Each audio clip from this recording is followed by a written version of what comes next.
I hello from army family, तो मेरा पूरा आर्मी बैकग्राउंड था। बचपन से ही सपना था कि एक कंपनी खुद की होनी चाहिए, कंपनी का सीईओ होना चाहिए, डायरेक्टर होना चाहिए। तब सीईओ हमारे लिए बहुत इंपॉर्टेंट था। पापा का पोस्टिंग्स होता तो हम बोर्डिंग स्कूल में पढ़ा। रुद्राक्ष करके अगर आपको मालूम है तो रुद्राक्ष का भी बिजनेस किया और तभी से मन था कुछ ना कुछ करते जाना है। आपने बिजनेस चूज किया करना है, तो आपके फैमिली का क्या रिस्पॉन्स आया? ये सबसे बड़ा टफ स्टेज था लाइफ का। एक मन में था कि बिजनेस करना है, लेगेसी क्रिएट करनी है, ये सब डेली लाइफ से बाहर निकलना है। तो विंग स्टार्ट कैसे हुआ? तीनों लोग, जो हम 3 पार्टनर्स हैं, तीनों लोग बजाज में काम करते थे। So welcome to chasing growth Rakshit ji. Thank you very much Mahesh for having me here. So आपने आपका इम्पोर्टेंट टाइम हमें दिया, उसके लिए बहुत थैंक यू। सो कॉन्टेक्स्ट ऐसा सेट करते हैं कि चेजिंग ग्रोथ के बारे में, कि आपके लाइफ में ग्रोथ क्या इम्पोर्टेंट करता है।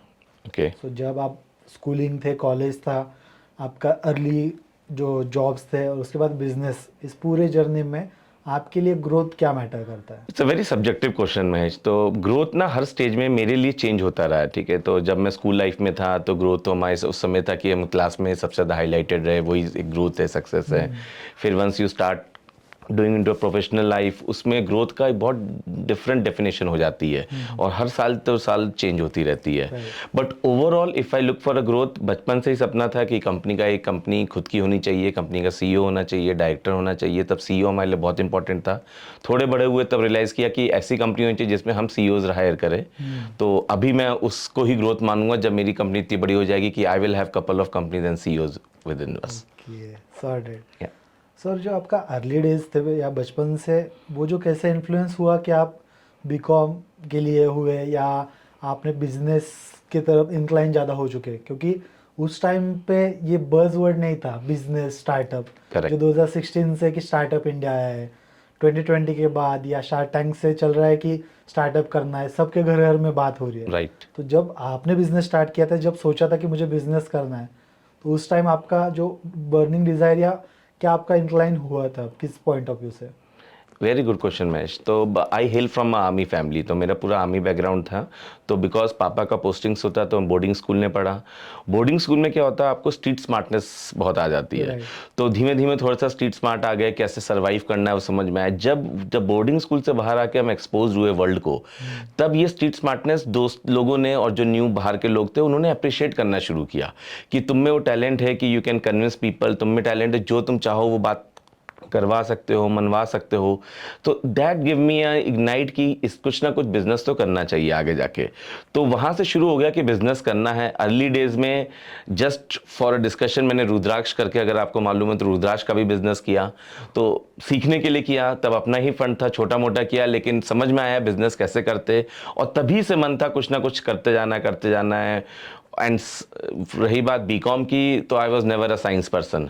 Science was tough. 12th तक साइंस की, वही बहुत बड़ा था मेरे लिए। तो उसके बाद मैंने कहा कॉमर्स जाते हैं, अगर बिजनेस में जाना ही है तो नंबर समझ में आने चाहिए, राइट। बाकी आए ना है। राइट। तो अब वो समझ जाते।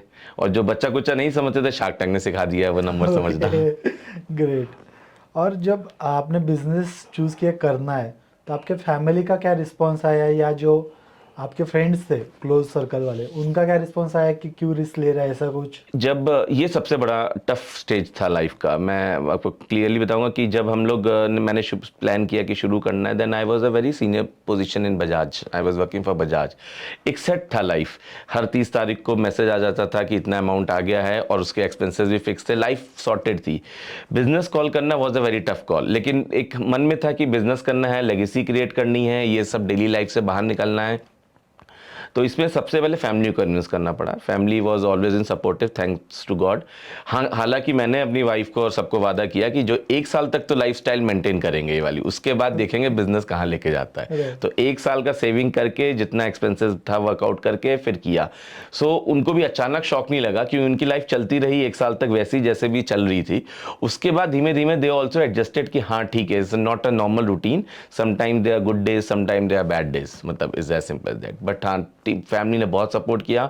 बहुत बड़ा टफ कॉल था। Right. My mom, my kids, kids तो बहुत स्मॉल है, वाइफ, मॉम, इन सब लोग का था कि बहुत बड़ा चैलेंज करने जा रहे हो, एक सेट जॉब को छोड़ना आसान नहीं होता। राइट। बट और ठीक जब है। इतनी रिस्पॉन्सिबिलिटी बढ़ जाती है आप पे, वो एक बहुत बड़ा एक्सपेक्ट, सबने यही समझा रहे थे कि यू हैव स्मॉल किड्स, उनकी अभी ग्रोथ है पूरी। राइट। तो मैंने कहा उसी के लिए तो सोच के कर रहा हूँ कि एक लेगेसी क्रिएट हो जाए उनके लिए, बाकी तो फ्यूचर किसी ने नहीं देखा है, लेकिन ट्राई तो करना है। तो 1 साल तक चला, फिर थोड़ा स्लो चलते हैं, अप डाउन चलता है, लेकिन बस बना रहे हैं। जो हमने सोचा था उससे अच्छे नंबर्स किए हम लोगों ने, जो इंटरनली सोचे थे, और हर ईयर थोड़ा ग्रोथ ही हो रहा है। तो we are happy overall as a company. Great. So आपने कितने साल कॉर्पोरेट में जॉब करने के बाद बिजनेस पे शिफ्ट हुए हो? इट्स अराउंड 20 ईयर्स मेरा कॉर्पोरेट एक्सपीरियंस होगा। ओह, तो I started from Wipro, and then मैं यूएस भी गया, फिर आया इंडिया, फिर यूएस गया। यूएस मेरा बहुत ट्रैवल होता था, वहाँ भी सीखा, तो वहाँ भी काम किया, तो देखा वहाँ पे थोड़ा स्मार्टनेस समझ गए थे। एज आई सेड, स्कूल में, बोर्डिंग स्कूल में स्मार्टनेस थी थोड़ी बहुत, तो यूएस वालों को इम्प्रेस करना बहुत ईजी था, क्योंकि थोड़ा सा आप ओवर स्मार्टनेस दो, काम जल्दी करके दो, तो दे आर ऑलवेज हैप्पी। तो इतना 20 साल के करियर में था। तो ये भी पॉइंट एक सबको जो भी के लिए मैं हमेशा बोलता हूँ जब मैं किसी से भी नए से मिलता हूँ, what I have earned in 20 years के करियर में, मैं पहले साल के बिजनेस में वो लाइफस्टाइल नहीं मैनेज कर पाऊंगा, वरना तो हर कोई जॉब छोड़ के बिजनेस में लग जाए। तो जो मुझे जहां 20 साल लगे, तो थोड़ा तो टाइम यहां भी देना पड़ेगा उस लेवल पे पहुंचने के लिए। देन एक एप्पल टू एप्पल कंपैरिजन है। राइट। अगर पहले दिन ही सोचूं कि मैं BMW खरीद लूंगा जाके, बिजनेस आ गया, तो फिर रॉन्ग एक्सपेक्टेशन है उनकी। तो टाइम देना पड़ेगा, इसको समझना पड़ेगा, यही इंपॉर्टेंट है इसको लिए। राइट। सो ये सबसे बड़ा डिसीजन होता है कि इतनी रिस्पॉन्सिबिलिटी के बाद आप चालू जो इनकम है आपकी जॉब से या एनी अदर इनकम, राइट। वो शिफ्ट कर रहे हो और बड़ी रिस्क ले रहे हो बिजनेस स्टार्ट करने के। यस। सो आपने कितना सोचा कि यार इसका, जैसे मैं जैसे लाइफ में फॉलो करता हूँ कि prepare for the worst, hope for the best. तो ऐसे आपने कितना टाइमलाइन कंसिडर किया था कि 1 साल 2 साल की बिजनेस नहीं चला तो मैं फिर से जॉब में आ जाऊंगा? क्योंकि बहुत लोग ऐसे स्टेज पे है अभी, क्योंकि कल्चर की वजह से और बज़वर्ड की वजह से स्टार्टअप Correct. कह रहे मैं जॉब छोड़ देता हूँ और करने लगता हूँ बिजनेस। आप देखते होंगे कि बहुत सारे कैफेज में हर बंदा बैठा है मैकबुक ओपन करके, विंडोज वाला कहीं आता नहीं, मैकबुक ओपन करके और I am building startup. Very true. So इस केस में आपने क्या टाइमलाइन कंसिडर किया था कि 2 साल 3 साल या 1 साल में मुझे रिजल्ट नहीं मिलेगा तो मैं बैक टू जॉब शिफ्ट कर लूंगा, या आपका ग्रिड स्ट्रांग था कि नहीं मुझे कुछ भी हो बिजनेस करना ही है? देखिए, इसमें सबसे इंपॉर्टेंट चीज़ जो मैं मानता हूँ वो है डिटर्मिनेशन। अगर आपको पहले तो डिटरमाइन होना पड़ता है करना क्या चाहते हैं आप, ठीक है। तो हमने सोचा बिजनेस करना है, हम सबने मिलके तो बिजनेस करना है, फिर there is no way looking back. ये हमने पहले सोच लिया था कि अगर हमेशा आप एक सपोर्ट सिस्टम ये लेके चलोगे, ये नहीं तो मैं वापस चले जाऊंगा ना, तब वो आप वो उसमें पूरी जान नहीं डाल सकते हो। Right. क्योंकि हमेशा लगेगा अरे ये नहीं, वापस चले जाऊंगा, वापस तो है ही, Plan B. जॉब तो है, जॉब तो है। तो ये पहले तो मैंने मन में ठान ली थी जॉब नहीं करनी है अब। और आपके साथ करियर में ये भी होता है कि once you leave the job और वापस आप जॉब जाओगे तो आपको वो लेवल मिलेगा जो आप छोड़ के गए हो। तो आपके जूनियर शायद आपसे सीनियर हो चुके होंगे या आपके बराबर आ चुके होंगे, तो वो एक्सेप्टेंस भी नहीं होने वाली थी। तो ये सब प्रिपेयर था, नहीं करना है। हमने जो प्लान किया था, हमने 1 साल का प्लान किया था कि 1 साल में हम लोग एक नंबर से उसको अचीव करेंगे। और नंबर में हमने सिंपल सबसे लगा कि हम लोग ब्रेक इवन पे आने की कोशिश करेंगे। जितना भी हम फंड डाल रहे हैं उतने को पहले वापस लाने की कोशिश करते हैं, उसके बाद देखते क्या होता है। And with God support and all that happens. अब हमने ग्रोथ के पाथ में गए कि उसमें आगे कैसे और नंबर्स बढ़ाते जाएंगे और आगे ग्रो करते जाएंगे। तो आप चाहे जॉब करो चाहे बिजनेस करो, जितने भी लोग हैं स्टार्टअप्स करते हो रुक जाते, वो सिर्फ इसीलिए रुकते हैं, जैसे मैंने आपको कहा कि एक तो पहले साल में वो BMW लेना चाहते हैं, दूसरा एक जो इंडिया में सबसे ज़्यादा चीज़ें मिलती नहीं है वो एग्जीक्यूशन। Right. तो आपको मतलब बहुत लाइट वे में मैं बोलता हूँ, अगर आप लोगों से मिलोगे, बात करोगे, आपको रायचंद बहुत मिलेंगे, ज्ञानचंद बहुत मिलेंगे, कर्मचंद नहीं मिलते। ये कर्मचंद अगर आप बन गए हो या आपकी कंपनी में हैं तो you are at the right stage. तो हमने यही अपनाया, हमने कहा कोई फालतू ज्ञान नहीं देंगे लोगों को, अपना कर्म करेंगे and then we will get in business, and that help me, that supported me. So आपका जो स्टार्टअप है या बिजनेस, अभी बिजनेस स्टेज में, स्टार्टअप नहीं कह सकते हम Right. उसे, तो विंग्स के बारे में थोड़ा हमें एक्सप्लेन कीजिए कि क्या आप सर्विसेज, क्या प्रोडक्ट है आपका? मैं आपको बताता हूँ विंग स्टार्ट कैसे हुआ। हम लोग तीनों लोग, जो हम 3 पार्टनर्स हैं, तीनों लोग बजाज में काम करते थे। Okay. हमारे एक मेंटर है मिस्टर चेतन प्रकाश, वो थे मेरे सीनियर थे, और partner in crime mister Mahendra Sharma. हम तीनों ने मिलके, बहुत कंपनी थे, एक ही टीम थी, सपोर्ट कर रहे थे। सर का सब लोग का थॉट आया कुछ लेगेसी क्रिएट करना है, कुछ नया करना है, डिसरप्शन लाना मार्केट में, ये एक कॉमन स्टेटमेंट था।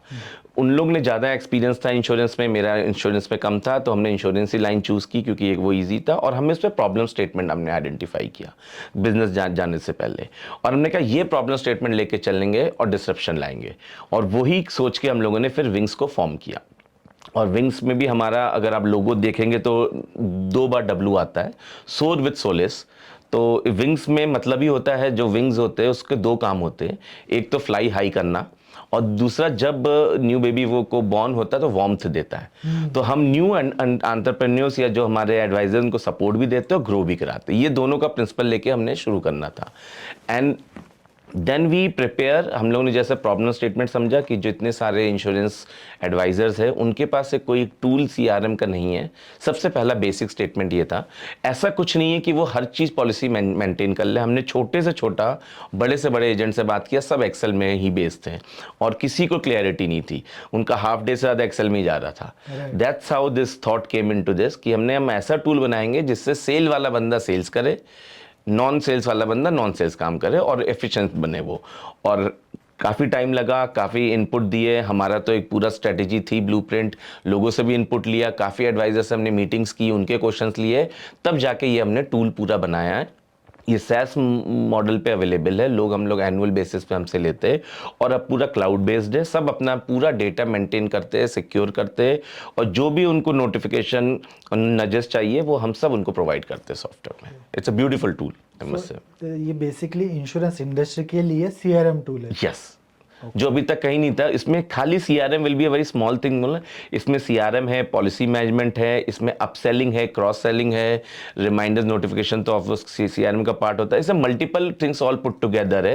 प्लस हमने थोड़ा सा AI भी यूज़ करके हमने उसको, उसकी 5-6 गोल्स जो होते हैं लोगों के, रिटायरमेंट, सेल्फ एंड स्पाउस, बच्चों की शादी, बच्चों के एजुकेशन, उसका AI बेस्ड हमने ये बनाया कि अगर आप इनपुट देंगे कुछ क्वेश्चंस का तो कितना आपको मंथली इन्वेस्ट करना चाहिए कि आप वो गोल्स मीट कर पाए। तो एक छोटा सा टूल बनाया था, उसको और एनहांस करते जाना है, पर वो भी काफ़ी अच्छा रिस्पॉन्स आता है उसका। ग्रेट। यही रिलेटेड क्वेश्चन है कि इंश्योरेंस इंडस्ट्री में AI और डेटा, इसका कितना इंपॉर्टेंस है, और इस पे अगले 5 साल में आप क्या देखते हो बिजनेस को या इस इंडस्ट्री को? देखिए, इंश्योरेंस तो अभी बहुत ही लीस्ट पेनिट्रेटेड मार्केट है इंडिया में, और insurance is not a pull product, it's a very push product. We always say कि कोई सुबह उठता नहीं है सोच के कि आज मैं इंश्योरेंस पॉलिसी खरीदूंगा। आप ये सोच के उठ सकते हो कि आज मैं लोन लेने जाऊंगा क्योंकि मुझे पैसे चाहिए। आप पूरी रात सोचोगे, जो डॉक्यूमेंट्स मांगोगे आप सब दोगे लोन के लिए। मैं इंश्योरेंस के लिए 2 चीज़ भी मांगूंगा तो मुझको नहीं देगा। It's a very very push project. तो डेटा, इसमें हम लोग को पहले कलेक्शन में बहुत प्रॉब्लम थी, हमें नहीं एज अ इंडस्ट्री। अभी बिकॉज आफ्टर कोविड, जैसे कोविड के बाद लोगों को काफ़ी अवेयरनेस आया इंश्योरेंस का क्या होता है इंपॉर्टेंट, तो लोगों समझने लगे, and now they have started taking it with lot of inputs of data and AI। हम आगे चीज़ को प्रिवेंशन मोड पे लेके जा रहे हैं इंश्योरेंस कि ये चीज़ होने से पहले ही हम आपको प्रिवेंट करके अगर आपको दे दे। जैसे कि हम हेल्थ इंश्योरेंस होता है, किसी को कैंसर होगा तो मैं इंश्योरेंस कंपनी हूँ, मैं उसको 20 लाख रुपए दूंगा, जस्ट फॉर एग्जाम्पल। बट अगर मैंने उसका टेस्ट पहले स्टेज में करा दिया और वो सिर्फ 2 लाख रुपए पे करके उसका इंश्योरेंस, उसका कैंसर ठीक करा दिया, तो फायदा विन विन है। कस्टमर इज हैप्पी क्योंकि उसको कैंसर हुआ नहीं, इंश्योरेंस कंपनी ने 18 लाख बचा लिए अपने। तो ये प्रिवेंटिव मोड है। इसको तभी कर पाएंगे जब डेटा पॉइंट्स होंगे, वरना तो किसी को मालूम नहीं पड़ पाएगा।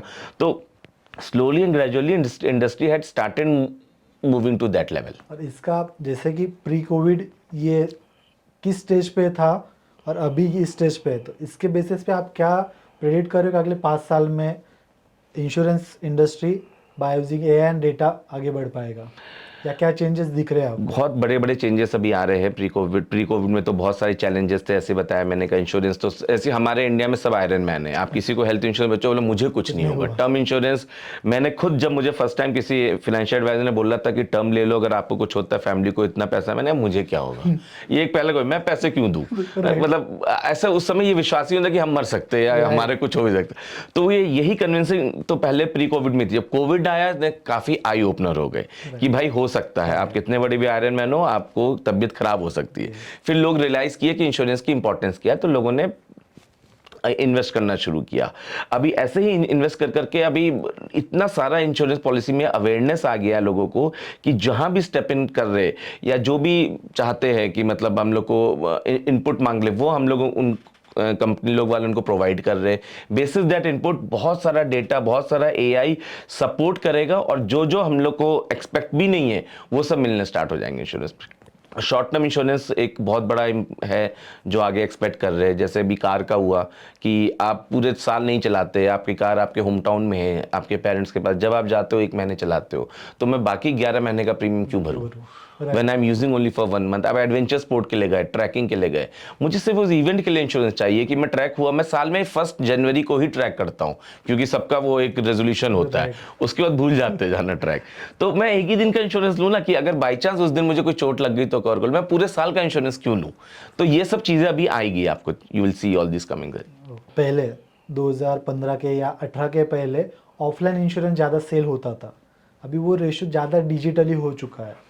तो कुछ ब्रांड्स आए अलग अलग, उनके मैं नाम नहीं लेना चाहता, पर यू नो मोस्ट ऑफ दो ब्रांड। सो ये रेशियो कितना बड़ा है कि लोग ऑनलाइन ज़्यादा प्रेफर करें इंश्योरेंस लेना इंस्टेड ऑफ बाइंग ऑफलाइन, या अभी भी लोग ऑफलाइन ही ज़्यादा प्रेफर कर रहे हैं? अभी मैं इसमें बोलूंगा दोनों का शेयर मतलब ऐसा है नहीं कि ओवरलैप कर रहा है। देखिए, online is supporting lot of things, are doing researches also online है। जैसे शॉपिंग का है, पहले मिंत्रा आया, शॉप जो भी आप साइट्स लो, सब ने पहले नहीं चले, फिर बाद में चलने लगे, लेकिन उससे ऑफलाइन नहीं बंद हुआ। इतना ब्लिंकिट आया, स्विगी आया, पर जो चौराहे की ग्रोसरी स्टोर आज है वहां भी लोग हमेशा दिखेंगे आपको, खाली नहीं दिखेगी वो। तो ऑफलाइन में भीड़ अभी भी उतनी, जबकि स्विगी वाला बंदा भी दिन भर घूम रहा है। It's like Swiggy just for the name. तो इट्स लाइक दोनों में पॉपुलेशन इतनी बढ़ रही, यूसेज बढ़ रहा है। तो हमारा इंश्योरेंस का पाई पहले कम था, अब वो पाई इंक्रीज हो रहा है डिजिटल वालों से आने में, लोगों को ईज हो रही है, लोगों तक इंफॉर्मेशन और नॉलेज पहुंच रही है। पहले लोगों में अवेयरनेस नहीं थी, मैनुअली फिजिकली एक एक को पहुंचाना बहुत डिफिकल्ट था। अब because of digital and all वो लोग पहुंच जा रहे हैं, रिसर्च कर ले रहे हैं। कुछ लोग जो टेक्निकल सेवी है, टेक सेवी है, वो ऑनलाइन खरीद ले रहे। कुछ लोग को सपोर्ट नहीं, विश्वास कर रहे, तो वो लोग ऑफलाइन ले रहे। लेकिन कोई एक दूसरे का बिजनेस नहीं खा रहा, मुझे लग रहा है बिजनेस बहुत ज्यादा है यहाँ पे। जो पाए बढ़ गया तो उसमें वो डिस्ट्रीब्यूट हो चुका है, और पाई बहुत बचा है, अभी बहुत ही ग्रोथ बचा है, पूरा पेनिट्रेशन नहीं हुआ है, बहुत अभी 2-3% पेनिट्रेशन पे चल रहा है इंडिया का अभी इंश्योरेंस कवरेज। इतने मतलब लोग हैं, अभी रूरल में भी बहुत शुरू हो गया, लेकिन बहुत ज्यादा अभी और पेनिट्रेट करना है। मतलब there is huge potential in India. यही जो पेनिट्रेशन इंडिया में 2-3% आप बोल रहे हो, यही यूएस में या जो फर्स्ट वर्ल्ड कंट्रीज है उस कंट्री में कितना है? उसमें 20% के आसपास है, बहुत ज़्यादा चला गया वहाँ पे। हम तो बहुत ही टच है उसमें भी। 20% मैं टोटल पॉपुलेशन का बोल रहा हूँ, उसमें भी इंश्योरेबल प्रीमियम, मतलब इंश्योरेबल पीपल जो होते हैं वो और कम हो जाते हैं, जो कि एक बिलो पॉवर्टी लाइन से ऊपर होते हैं। तो वहाँ का रेशियो बहुत इम्प्रूव्ड स्टेज पे अभी। जैसे इंडिया अभी ग्रो हो रहा है कि हेल्थ इंश्योरेंस लेने लग रहे हैं लोग, ऐसे अभी टर्म इंश्योरेंस का भी बढ़ते जा रहा है। ट्रैवल इंश्योरेंस का मैं देख रहा हूँ कि थोड़ा ज़्यादा परसेंटेज बढ़ते जा रहा है, पहले नहीं होता था ट्रैवल इंश्योरेंस इतना। तो ट्रैवल इंश्योरेंस की सबसे अच्छी चीज़ बताऊंगा आपको कि आप ट्रैवल इंश्योरेंस क्यों लेते हैं, कि आपकी फ्लाइट डिले हो गई, आपको पैसा मिल जाए, एग्जांपल के लिए, ठीक है। बहुत सबसे इजी था। पहले आप समझिए कि पहले ज़माने में पहले फ्लाइट डिले हुए, पहले ही कस्टमर इरिटेटेड है कि उसकी फ्लाइट डिलेड है, उसके बाद फिर वो इंश्योरेंस कंपनी के चक्कर काट रहा है कि मेरे को पैसे दो मेरे कंपनी, तो वो is not a working out. अब यही चीज़ टेक्नोलॉजी ब्लॉकचेन में क्या किया है इंश्योरेंस कंपनी ने, कि आपने पॉलिसी ली हुई है, आपकी फ्लाइट डिले होती है, मैसेज आपको दिखता है फ्लाइट डिले, और आपका अमाउंट आपके अकाउंट में आ जाता है। तो तब अगर इतना स्मूथ है तो मैं क्यों नहीं लूंगा ट्रैवल इंश्योरेंस? पहले तो जब मैं इरिटेटेड था कि फ्लाइट डिले हुई या कैंसिल हुई या मेरा बैगेज लॉस्ट हुआ, मैं ऑलरेडी इरिटेशन में, लेकिन मुझे पैसों का फंडिंग आ गई कि भाई आपका लॉस हुआ, हमने कवर किया है, देन एटलीस्ट मेरा इरिटेशन चला गया। Financial help is the most important help in the life. यही वाइस वर्सा, पहले मुझे इंश्योरेंस कंपनी में एक टेंशन थी कि मैं ऑफिस जाऊंगा, ब्रांच में जाऊंगा, एजेंट को खोजूंगा, अपना क्लेम फॉर्म भरूंगा, तब तक तो मतलब और इरिटेट हो चुका हूं मैं। फिर वो पैसों की वैल्यू भी इंपैक्ट खत्म हो चुका होगा कि मैंने इतने बार तो चक्कर काट लिए। तो technology is helping, travel insurance ने बहुत अच्छी चीज बताई, it's helping, it's growing big time. और ओवरऑल इंश्योरेंस इंडस्ट्री भी अभी जैसे नए एफडीआई गाइडलाइंस आए, तो फॉरेन कंपनीज अब इन्वेस्ट कर सकती है इंडिया में। अब ये तक बोल दिया कि फॉरेन कंट्री जो नॉन इंश्योरेंस फॉरेन कंट्री वो भी इन्वेस्ट कर सकती है। सो अभी रिसेंटली 15 डेज पहले ही गाइडलाइंस आई है, अभी ये सब प्रेजेंट, अब उसमें गया हुआ सभा में अभी क्लियर होगा। So this is gonna change the complete picture of insurance in India. जितने भी बाहर बड़े बड़े बिजनेसमैन लोग बैठे हैं वो सब आके इंडिया में इंश्योरेंस कर सकते हैं, किसी इंश्योरेंस, किसी इंडियन कंपनी के पार्टनरशिप के साथ। सर। तो क्यों नहीं करेंगे जब मार्केट अवेलेबल है इतनी Right. बड़ी? तो अब पहले 4 प्लेयर थे, अब 20 प्लेयर होंगे तो और अवेयरनेस लोगों को बढ़ेगी। पड़ेगी। जो लोग अभी उनके 20s में है, उनके लिए आप स्टेबिलिटी और एक्सप्लोरेशन ये कैसे सजेस्ट करोगे? क्योंकि कुछ लोग ऐसे रहते हैं कि 20s में सिर्फ एक्सप्लोर ही करते रहते हैं, कुछ ऐसे रहते हैं कि स्टेबिलिटी ज़्यादा देखते हैं। बहुत ही ट्रिकी क्वेश्चन है। मैं इसमें ये बोलूँगा कि अभी जिनकी ये 20 है ना, it's a age to explore. Steadiness के लिए बहुत टाइम है, ठीक है? क्योंकि अभी जैसे कि वही हम लोग छोटे बच्चे से भी बोलते हैं कि हर स्पोर्ट्स खेलो, तुम्हें पता नहीं कौन सी लाइन अच्छी मिलेगी। तो 20 इज ऑल्सो हर टाइप का रोल करो कंपनी में, एक्सप्लोर करो। Maybe you are a good data analytics, maybe you are a good business person, maybe good salesman, good marketing, branding. Till the time you do not explore yourself, nobody will come to know कि what is your strength. Even in fact, you will not come to know. और जब पता लग जाए अपनी strength, तब study growth path में जाए।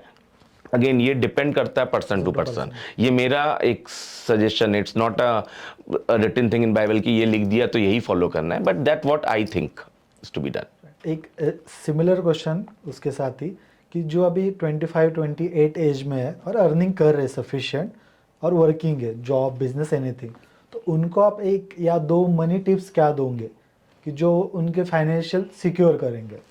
क्योंकि बहुत लोग सेम इसी तरीके Correct. से कि एक्सप्लोर करने में ज़्यादा खर्चा कर दे रहे, इनकम आ रही है एक्स अमाउंट और ईएमआई पे कर रहे X plus 10%। Correct correct. See सबसे पहले तो मैं ये बोलता हूँ, हमेशा यंग लोग को बोलूँगा कि invest in your own self.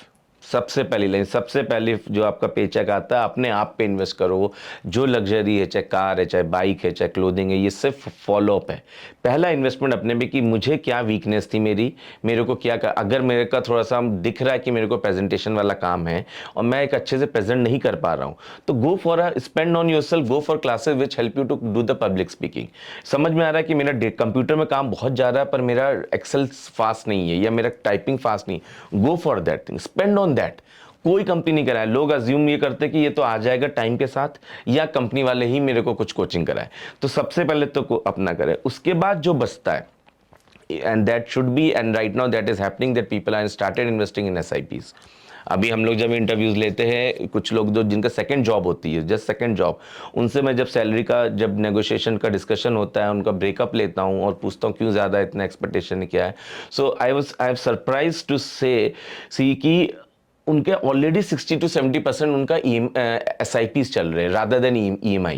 I was so happy कि बोले सर इतना तो मेरा SIP जानना है, फ्यूचर तो प्लान करना ही करना है ना। तो मतलब they are already got into the mode की लग्जरी और ये सब तो ले लेगी, मिल जाएगी। पहले आते थे कि EMI लोड में ही चले जाते थे। तो और पुराने थॉट्स भी होते थे, पेरेंट्स बोलते थे कि आए पहले तुम घर लो, जहाँ घर लिया आप लॉक हो गई EMI में तो यू आर गॉन। तो थॉट्स चेंज हो रहे, बोले घर हम तब लेंगे हम जब इतना पैसा हमारे पास कवर हो जाएगा। तो लोगों का ऑलरेडी चेंज हो रहा है। तो invest on yourself, invest on SIPs and everything that will help you to save you on your bad times, rough times. So जो कोई भी एडवाइजर है तो उनके लिए कितना इम्पोर्टेंट है कि वो एक्सेल डायरी छोड़ के एक CRM टूल यूज करे?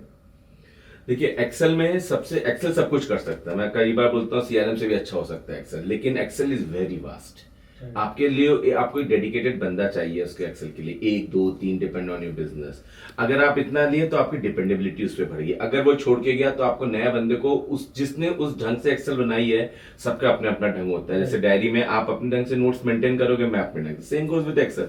उसको समझने में टाइम लगेगा, वो कुछ नया बनाएगा, जब तक वो नया बनाएगा फिर वो चेंज हो जाएगा। तो it is always difficult for इसमें होता क्या, जो मेन सेल्स वाला पर्सन होता है, जो मेन ओनर होता है, वो हमेशा इसमें चले जाता है कि वो बैक ऑफिस से काम में चले जाता है। जैसे बताते कि विंग CRM क्यों यूज करना चाहिए, तो जैसे भी जो भी आदमी सेल्स में होता है उसको सेल्स पे ही फोकस करना चाहिए। अगर हम लोग उसको एक ऐसा बना के मॉड्यूल दे रहे हैं कि वो ऑन द गो हर चीज कर पा रहा है, वो क्लाइंट से जब मिलने जा रहा है तो क्लाइंट ने अचानक पॉलिसी मांग ली तो वो वहीं ऑन द गो देख पा रहा है, उसको किसी ऑफिस में फोन करने की जरूरत नहीं है कि मुझे इसकी पॉलिसी दो तब मैं इससे बात करूं।